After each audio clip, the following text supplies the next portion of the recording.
అనగల కష్టాలకు నీవు ఒక చారిటపు ట్రస్ట్ చెప్పులే తల్లిదను ఆరోగ్యం విద్య ఆశ్రయం ఇచ్చేవు నా వల్లే అని అందరినీ సాగరం చేసి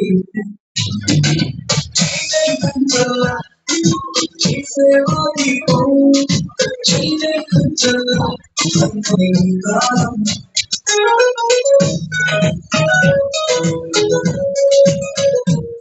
మరి నేను కూడా ఏదో చేయాలన్న ఆలోచనతో రీసెంట్ గా KWJWA అని చెప్పి ఒక యూనియన్ ఫామ్ చేయడం జరిగింది.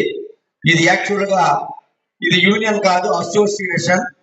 ఇందులో ఏ సభ్యుడు సభ్యత్వం తీసుకున్నా వాళ్ళ యూనియన్ వాళ్ళు వదిలి రావక్కర్లేదు.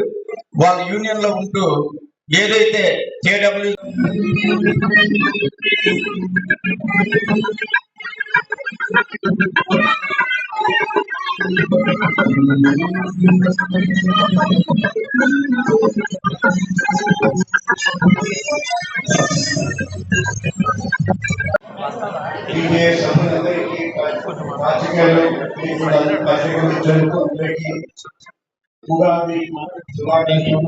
ఎన్నో కార్యక్రమాలు అనేది జర్నలిస్ట్ ఎక్కువగా చేయడం అనేది జరుగుతూ ఉంది.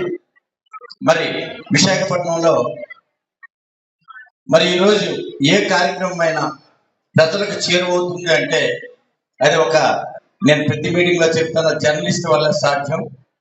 ఈరోజు ఒక మంచి జరుగుతున్న సమాజంలో చెడు జరుగుతున్న మరి TJF కార్యక్రమం అంటే ఎప్పుడు కూడా అట్టహాసంగానే ఉంటుంది.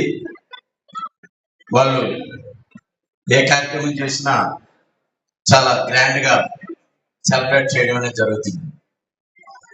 మరి వాళ్ళు చేసిన ప్రతి ఒక్క కార్యక్రమానికి మా యొక్క భాగస్వామ్యాన్ని వారు తీసుకోవడం మాకు ఎంతో ఆనందదాయకం. మరి TJF నుంచి ఈరోజు సుమారు 600 మందికి ఈ ఉగాది పురస్కారాలు ఇవ్వడం అనేది అంత ఈజీ అయిన విషయం అయితే కాదు. మరి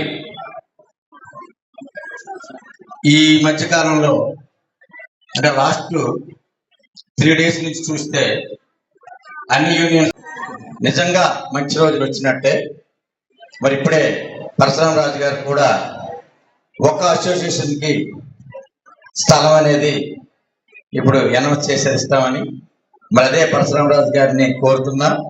విశాఖపట్నంలో ఎన్ని యూనియన్స్ ఉన్నాయో అన్ని యూనియన్స్ కూడా స్థలాన్ని కేటాయించాలి. ఆ బలాన్ని ఆ శక్తిని భగవంతుడు మీకు ఇవ్వాలని మనసవచ్చ కోరుకుంటున్నాను. మరి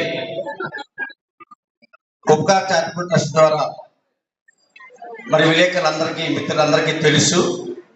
మరి మేము మాకు తోచిన విధంగా ఏ యొక్క ఆపద వచ్చినా ఏ యొక్క మంచి కార్యక్రమం అయినా విలేకరులకు ముందుండి చేయడం అనేది నాకు ఇష్టమైన పని. అది ఎందుకంటే జర్నలిజం అంటే